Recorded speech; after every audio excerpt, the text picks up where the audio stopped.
Hey, what is up guys, MKBHD here, and welcome to your first look at the retail shipping packages for the iPhone 8 and the iPhone 8 Plus. So these things are about to start shipping, and these are the boxes. You can see the little glass details on the front, and there's only 3 colors of this phone right off the bat. Silver, which we have, this new gold, which we'll get into, and space gray. No red and no jet black, at least this time around for right now. But the small detail you may have noticed, the box for this new gold colored iPhone, which I'll call it like a blush gold, is actually not white. It's an off-white, like the cream color on the back of the phone. So the more you know. But either way, let's dig into the iPhone 8 first. So it's a pure white box, and you get your paperwork up top above the phone, and then the iPhone itself. So pretty much identical to last year.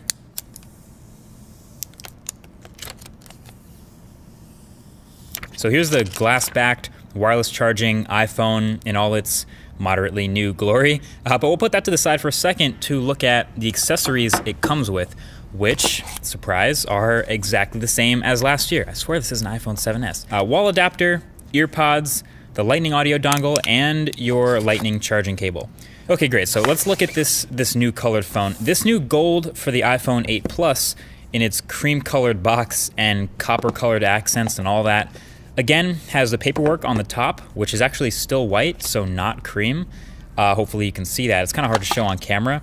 But then, of course, you get the iPhone itself. White front again. Both these lighter colored phones have the white front. Only the space gray iPhone 8 has the black front bezels. So long story short, these both look very familiar because they're super similar to last year in design. The glass back is new, obviously, but you have identical dimensions to iPhone 7, so any cases you have from that phone will also work with these. And most of the changes are on the inside in the spec bump, so let's fire this one up. I actually went through the setup process for iOS 11, and it was mostly the same with putting in my SIM card and signing into Wi-Fi and Apple's accounts and all stuff like that. The one thing that was new was True Tone. So you can choose now to turn right on the True Tone color display right out the box or not, which is pretty cool. Of course, you can always adjust that later. So I flew through everything, and once I finished, one of the first apps I wanted to take a look at, like last year, was Geekbench. And Geekbench 4 here says iPhone 8 Plus with the A11 Bionic chip has 3 gigs of RAM again, compared to the 6 or 8 gigs that we're seeing in some Android phones now. But we did that CPU benchmark, and it did pretty damn well, as you can see. So it comes out with a comparable multi-core score to the Snapdragon 835 in this Note 8, but a massive single-core score, which is awesome for everyday activities like dinking around the user interface and quick animations and things like that. So that's good to see. And you also might notice the iPhone's display looking a little warmer here. Here is the toggle for the True Tone display responsible for that on iPhone 8.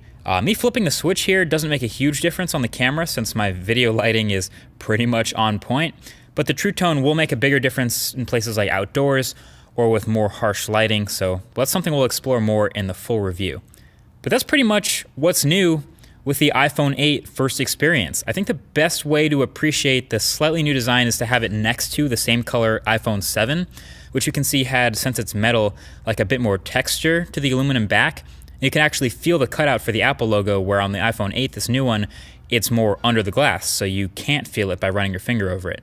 And also there's no FCC markings on the bottom of the new iPhone, which is why it looks cleaner. And it's just a bit heavier feeling because glass is, after all, a heavier material than metal. But yeah, I guess what I'm really trying to figure out is this new gold a good color? I mean, I mentioned it in one of the previous videos.